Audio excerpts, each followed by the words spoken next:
So just to begin with, Gary, give us an overview of what's happened over the last week or so. Well, in the past week we've had the boys come back off from the start of pre-season, obviously. At the end of last week we came in and did a battery of tests with the guys on day one, which has been all went well. And since then we were in the next day and introduced the guys to a bit of light training. At the start of this week, as of Monday, we've sort of gradually been picking up what we're doing in training, just trying to push the boys on without going too far. It's still early days in terms of pre-season, just coming towards the end of week one, so we're just trying to slowly introduce the guys back into training. So what was the kind of results that you were looking for when the players came back, and were you quite happy with what they got? We're just looking for them to be, come back in a decent sort of shape. I think the days that the guys kind of just do nothing over the summer have kind of come to an end. It's important that the guys can look after themselves over the summer, and based on our battery tests, which we did when we came in, I think for the vast majority of the squad have done that. So with the results of our testing, we're happy, and then based on our first few days of training so far, the guys are they're in good shape, so we're pretty happy where we are. There's still a lot of work to do, but we're happy where we are just now. When you bring in new signings, you obviously give the players plans over the summer, so when new signings come in, what's the kind of process for you? Do you have to go and speak to them and then try and gauge everything from there, or do you speak to the previous club and get a plan that they got?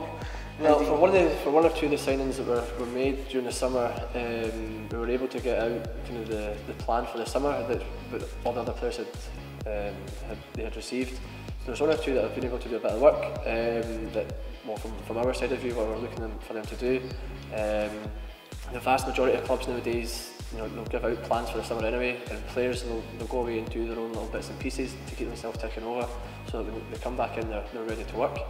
In terms of some of the new guys, they've maybe missed the first couple of days, so it's just trying to gauge where they are without kind of overdoing it, so potentially kind of pulling them out of the session here and there, because some of the guys are a little bit further into their pre-season, a little bit further forward in terms of their fitness and what they're capable of handling.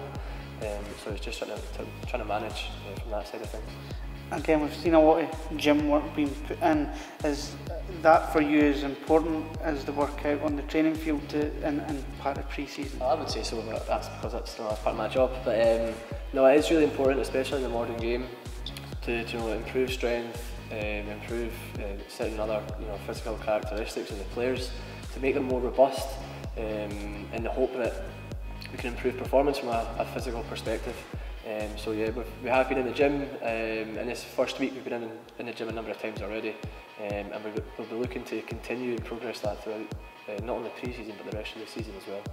With pre-season games coming up, I think it's 8 days or something from when we're talking just now until the first game. Is that when the intensity starts to build, or again do you have to try and work around those fixtures and kind of change the intensity in the sessions as to when the games are? In terms of the games, we build up in terms of the minutes, the number of minutes that players will play in each pre-season friendly.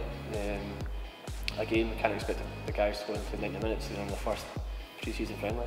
So we'll look to build that up gradually over the course of pre-season, and when you're looking at the intensity training, like you said, we'll obviously tailor what we do in and around games, just to make sure that we're trying to strike the right balance again of pushing the players on without doing too much.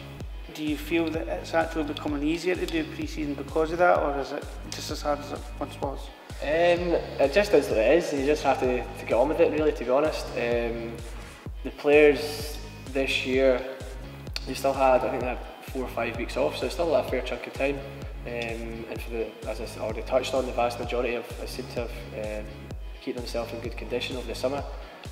So I don't know if I would necessarily say it makes pre-season any easier. It's maybe just a little more challenging than it would be if, say, we had an extra few weeks without the start of the competitive fixtures. And just to finish up, how important is a pre-season for the player over the course of a season? What's the kind of overall message from all that? Now, obviously it's vitally important to get that base fitness, to improve our base fitness levels, so that when we go into competitive fixtures, we're ready to go, ready to compete, to try and win.